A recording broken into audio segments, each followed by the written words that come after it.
pulled over under suspicion of drunk driving. That's how every pastor starts it. Ooh, this is fun. That's how every pastor starts his first sermon, right? That's a good place to start. I was not drinking. In fact, I was actually coming home from youth group. But I had been pulled over because the pastor, that's me. The cop saw me constantly drifting to the side of the road and then swerving to recorrect. My 2002 Chevy Impala's alignment was off. And I delayed it, I hadn't gotten it fixed. You've experienced this over time, cars' alignment wears. Whether the tire pressure is off, whether the axle's messed up, whatever the case is, over time, it's not an unusual car problem, but the alignment gets out of whack. From my examination of the Christian life, we kind of have the same problem. Over time, if our Christian lives aren't regularly maintained, we get out of alignment. We forget some of the basic truths that we know, that we live by, and our lives begin to show the fruit. I've got a little example here on this first slide that might even work. It would be crazy if it did. But I'm probably just throwing you all as I'm kind of hitting buttons on this clicker. You know what? Maybe you guys just directed back there. Oh, there it is. Look at that. Technology's great. This is Steve inspired. This is not scripture inspired, so don't go patent pending the Steve quadrangle. But from my examination, it seems like when we lose sight of one of these four things, or we focus too closely on one of these four things, our lives start to get out of alignment. God's power, God's love, our brokenness, the world's brokenness. We focus too much on the world's brokenness and we say, how could somebody ever fix this situation? We forget God's power. We focus too much on our own brokenness and we wonder, how could God ever love somebody like me? We lose sight of God's love. When we go in our Christian life, the wear and tear of the day-to-day, like my Chevy Impala's alignment, it gets out of whack. And one of the main points of preaching is, yes, to teach, to grow, to learn new things, but it's also to remind, to remember what the Christian life is all about. So as we begin our journey together these next few weeks, I want to dig back into some basic themes to get, if you would, a gospel alignment. Because what we believe about the gospel is going to impact how we live our lives. And the first place I want to start is right at the beginning. I want to start with the question, why did God create us? Because what we believe about why God created us is going to impact how we live. What we believe about our parents impacts how we live. You can remember growing up, if you felt like your parents were proud of you, believed in you, thought you could accomplish great things, that was a good motivator to work hard, to do well. But if your parents didn't believe in you, were tearing you down, were frustrated at you, that was often a motivator to not work hard, to not do well, unless you were rebellious and whichever one they believed just did the opposite. But that would ruin my illustration, so let's pretend that didn't happen. But what we believe about our parents and what they believe about us significantly guides our lives. If that's the case with our parents, how much more with our Creator? A lot of times we fall into believing God made us because He needed employees to get the job done. If you do your job on earth, check off all the sheets, put in your 9 to 5, then I'll be satisfied and I won't fire you. A lot of us believe maybe God made us not just be employees, but we're like business associates. No, we kind of do our part, God does His part. I've been a good person, God, so you'll give me my reward. Sort of a nice partnership, right? But what if God created us for something much more than business partners or employees? We're going to look today at Psalm 19, where David unpacks the story of creation, where he also looks at the question of why did God create us? Hear the word of the Lord. The heavens declare the glory of God. The skies proclaim the work of his hands. Day after day they pour forth speech. Night after night they display knowledge. There is no speech or language where their voice is not heard. Their voice goes out into all the earth, their words to the end of the world. In the heavens he has pitched a tent for the sun, which is like a bridegroom coming forth from his pavilion, like a champion rejoicing to run his course. It rises at one end of the heavens and makes its circuit to the other. Nothing is hidden from its heat. Have you ever heard a really good storyteller? The type of person who tells a story, and when they're telling it, they're painting a picture in your mind, and you can envision being there. You're seeing the details. Many of you know what this is like because you're married to a storyteller, and you've heard those same stories for 35 years. But you know what it's like when you hear a good storyteller. When Rena tells you about growing up in Poland, you can envision what she went through. You can imagine being there.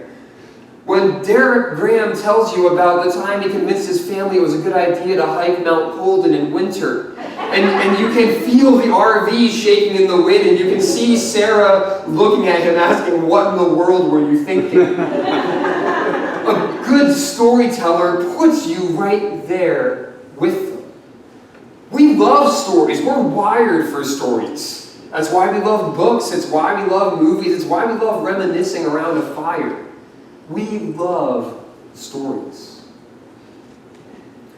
What if I were to suggest perhaps we were created to be storytellers? Because we were created by a storyteller. I don't think it's just me suggesting it. In fact, if we look at Psalm 19, I think that's what David is actually getting at. Notice the words he uses in these first few verses. He talks about how the heavens declare the glory of God. The skies proclaim the work of his hands. The day pours forth speech. The night declares or displays knowledge.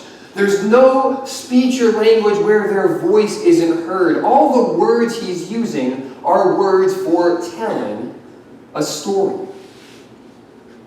What story are they telling? They're telling the story of how incredible God is. They're pouring forth the story of his glory. And if we were to imagine the implication for us, it might just suggest that we were made to be storytellers too. That like God made the rest of creation to tell the world the story of how incredible he is, that we too were made to tell that story. I like this picture that I discovered online. Not this one, it's still pretty. But there's one which, there it is. There's one which shows the picture of the Milky Way galaxy. And you see this little tiny yellow circle near the bottom? Those are the stars we saw on the beautiful clear night last night. Those are the stars in one galaxy, which is a speck of dust among trillions of galaxies in the known universe. And the Bible says God measures the universe with the span of his hand. It's like that big. What's all this doing up there? What are all the stars doing? What are all the unnamed mountains in the Adirondacks doing? What are all the undiscovered galaxies doing? They're just hanging out, glorifying God, showing the story of how incredible he is, day after day, pouring forth speech of how great he is, showing and displaying how powerful he is. And if we were to trace out what that means for us, we get to be here doing the same thing. Telling the story of his greatness, playing in the greatest symphony, starring in the greatest play, participating on the greatest sports team. We're taking part in a grand narrative. But that might be scaring some of you, Because here's the new pastor up here telling you things about telling a story, and it's like, no, I know where this is going. You're going to go tell me to evangelize to my neighbor. You're going to tell me to preach on street corners. That's not exactly where I'm going. Yes, evangelizing, sharing our faith, audibly sharing our story, that is a big part of why we were created. But notice the type of words David is using in these first few verses. Notice the type of story that he's telling.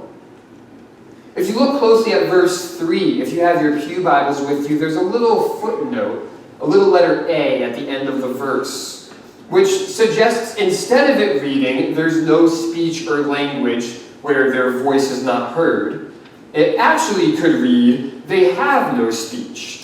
There are no words. No sound is heard from them. Now, those actually are the exact opposite thing, and you're wondering how could translators be that confused? Hebrew's a terrifying language. It's absolutely horrendous. It is possible for it to mean either one, but as people have studied it, it actually seems more likely, this is what the updated NIV has, that David is not saying there's no speech or language or their voice is not heard. What he's actually saying is the heavens, the skies, they don't have a voice. But in verse 4, the whole world hears their voice anyways. They're telling a story without words. They're telling a story by simply day in, day out, doing what they were made to do. That's what David is saying when he gets into the story of the sun. All it's doing day in and day out is the same thing. Over and over. Gets up in the same place, goes the same direction, sets. Gets up in the same place, goes the same direction, sets. It does the same thing over and over and over and over and over and over again. And David says God is glorified by it doing its thing day after day. Could that mean God is glorified by the ordinary life of the average person in Corinth, who gets up, makes breakfast, does their chores around the house, goes to work, comes back, has dinner with the family, sits on the porch, looks at the stars? Could it be that God is actually glorified in the ordinary? Notice, though, that David doesn't say, if the sun did whatever it wanted, God would be glorified. If the sky decided to take a day off and not show the stars, that would be fine. No, what glorifies God is that day in and day out, all of these elements of creation are functioning the way they were made to function. What does that mean for us? We glorify God. We live our role as storytellers when we live the way He made us to live. What is that way? Well, that's what David gets into in verses 7 to 11. David picks back up. He goes on a discourse about the law of God. The law of the Lord is perfect, reviving the soul. The statutes of the Lord are trustworthy, making wise the simple. The precepts of the Lord are right, giving joy to the heart. The commands of the Lord are radiant, giving light to the eyes. The fear of the Lord is pure, enduring forever. The ordinances of the Lord are sure and altogether righteous. They are more precious than gold, than much pure gold. They are sweeter than honey from the comb. By them is your servant warned. In keeping them, there is great reward. David kind of says the same thing 6 different ways here. It's like he's looking at a beautiful diamond, but he's examining it at a different angle with every verse.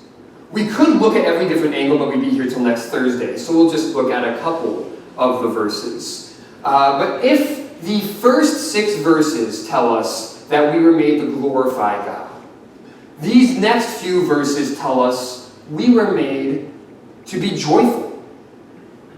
Those of you who know your Westminster Catechism see where I'm going here, but if you know your Westminster Catechism, congratulations, because I don't know my Westminster Shorter Catechism. But the Westminster Shorter Catechism, a confession of faith drawn up by a Presbyterian group hundreds of years ago, a Reformed group, the very first question they ask is, what is the chief end of man? What is our purpose? Why are we here? And the answer these brilliant people give is to glorify God. Enjoy it forever. Boom! We've got some catechized people in the back. And to enjoy Him forever. That's what David's getting at here. Look at verse 8. The precepts of the Lord are right, giving joy to the heart.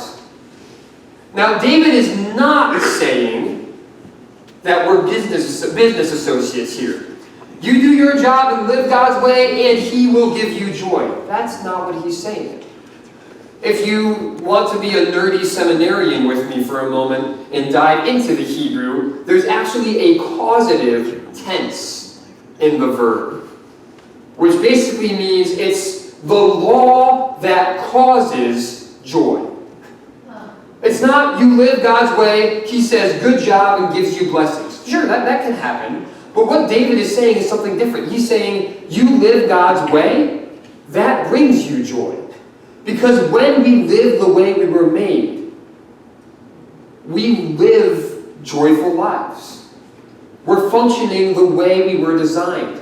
It's like the sun, every day getting up, doing the same thing, but it runs its race with joy because it's functioning the way it was made to function. And David says it brings great joy to the heart. I mean, he's talking about just the first 5 books of Moses, those books that have like the weird food laws and fabric laws. Most of you probably have a 50-50 poly-cotton blend, and you're breaking a law in Leviticus right now, but we can discuss about that down the line. But David's just talking about the first 5 books of the law here, and yet he is amazed by how incredible it is. And we've got the gospel. Jesus says the law is just a shadow of what's to come. And David is amazed by this. He's pouring out this incredible praise of the law. When he says in verse 8, the law lights up my eyes, we find that same phrase in 1 Samuel 14. When Jonathan tastes a bit of honey after a long day of war. That deep craving for something sweet, that lighting up the eyes feeling, David says, that's what God's law is like to me. Some of you know what that taste is like. Some of you 46ers know what it's like to get off a mountain and you can eat anything. But there's something really, Ed's nodding in the back. Yes. But you know what it's like to have a really good meal. A couple weeks ago, I took a solo trip to Maine, and I hiked Mount Katahdin, the highest peak in Maine. It seemed like a great idea. I went up the Knife Edge Trail. It took me 6.5 hours to summit. Beautiful day. And then I got into a death match with a fly on the summit. I took him down. I got a great swing with my hat, but as I swung, I twisted my knee. And those of you who have hiked mountains know that when you can't bend your knee and you have to go down a mountain, that's kind of problematic. The descent took me forever. I was in agony, I got dehydrated because I ran out of water, my knee was killing me. 11.5 hours after I started my hike, I was ready for a meal. So I drove to the nearest restaurant, I opened the menu, and the first thing I saw was the Black Bear Burger, which was a double bacon cheeseburger between 2 grilled cheese sandwiches. Oh yeah. And I bought it. And I ate it. With a side of fries. And it was the greatest feeling in the world. You know, when you bite into something like, oh man, I felt terrible later. But in the moment, oh my goodness. David is saying that taste, right? That sense of biting into the thing that you just so crave. To him, that's what living God's way is like. But he's saying that when he gets to verse 10 and he says, living God's way, it's better than pure gold, the best gold. Gold is the symbol of wealth in the biblical times. So he's saying, can you imagine living in a 35-story tower with all the money you could imagine? Living God's way is better than that. He says it's sweeter than honey from the comb. Bible times, it's not as easy to find these sweet, tasty foods. But he's saying, yeah, you imagine that black bear burger between 2 grilled cheese sandwiches? It's better than that. But if we're honest, for most of us, living God's way doesn't feel like that. Living God's way and obeying His law doesn't taste like something really good that we've been yearning for. It tastes more like a vegetable that we don't want to eat, but we know is good for us. I got introduced to kale a few months back. Any vegetable that has to be massaged before you eat it is too high maintenance for me. I consider myself, when I'm not eating double cheeseburgers between grilled cheese sandwiches, a healthy eater. But with kale, my motivation is just, all right, I'm doing this because it's good for me, and I'm doing it not because I enjoy it, but because I probably should. For a lot of us, living God's way is like that. I'd rather pop off my anger at this person who deserves to be chewed out, but fine, God, I'll behave. I'd rather eat way more than I should, or drink way more than I should. But fine, God, I'll show self-control. Most of the time when we live God's way, it's not because we really want to, it's because we know we should. How do we get to where David is? Where for David, it fills that deep craving.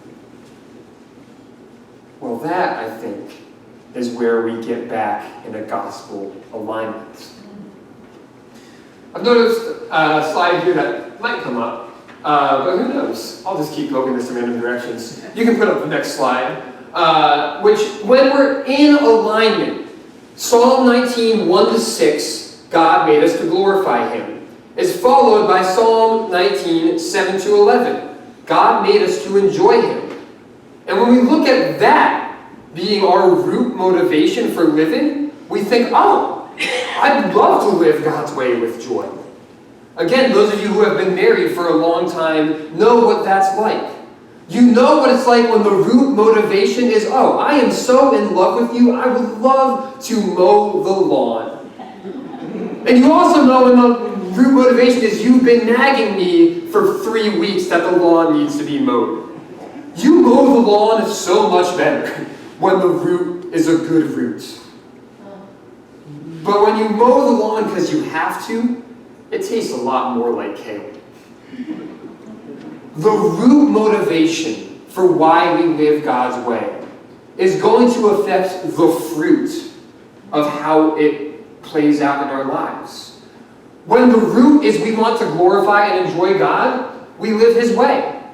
John Piper, who's a Baptist preacher, it's okay to quote Baptists in the Presbyterian church, even though God just smoked my water bottle down when I said that, but it's okay to quote Baptist preachers once in a while. I'll sprinkle in some John Calvin and Tim Keller later. But John Piper says, God is most glorified when we're most satisfied in Him. God's glorified when we enjoy Him. But when we get out of alignment, and we think our root motivation is, oh, God made me to do a good job or be a good person, then we live His way because we have to. It's an obligation. We do it because otherwise God might get mad at us. Tastes like kale. When we live out of alignment thinking God made us to be a business associate. All right, God, I'll do my part and then you'll bless me. We do it with an ulterior motive. We live His way to get a blessing. Tastes like kale. But when we live God's way, God who made us to love Him, made us to enjoy Him, made us to be storytellers, when that's our root, this is our fruit. We enjoy living His way. There's only one problem. The sermon could just about end here, but the only problem is it doesn't work. We can't do it.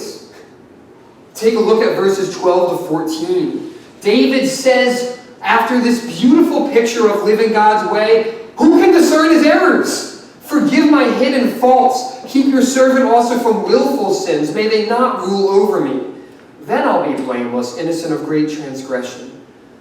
God, may the words of my mouth and the meditation of my heart be pleasing in your sight, O Lord, my rock and my redeemer. David writes this beautiful psalm. David, the man after God's own heart, David, the king of Israel, writes Psalm 19, 32 Psalms before Psalm 51, which is his repentance for committing the sins of adultery and murder. We know what it's like to see living God's way and to just fall flat on our faces, don't we? To say, I would love to get this sin out of my life and live God's way with joy like David is describing, but I've tried a million times and I can't do it. We love to say, I'd love to share my faith with my next door neighbor, but I try to speak and nothing comes out when I'm too scared. We just can't do it. But what's so freeing is David says, neither can I. Neither can any of us. I can't even keep track of my sins, David says in verse 12. If God doesn't forgive me, who could stand? God, you need to make the meditation of my heart, my inner thoughts, my outer words, my outer deeds, you need to make it pure. Because if not, my record is dirty. I can't shine like the sun because I'm marred by my sin. But David's cry here is for something far deeper. David's cry here is for someone to live the way we never could, to die the death that we deserved. Jesus lived a life as a joyful storyteller. He lived the way we were made to live, but then he took on those hidden sins. And he took on the sins we do on purpose. When we look at this picture David paints for our lives, we say, there's no way. Me, I'm too messed up. I'm not good enough. God, how could you see me like that? But when we see, like Paul says in 2 Corinthians chapter 5, God made him to be sin, who knew no sin, so that in him we might become the righteousness of God. There's an exchange. God doesn't see our sin. God just sees the righteousness of Christ.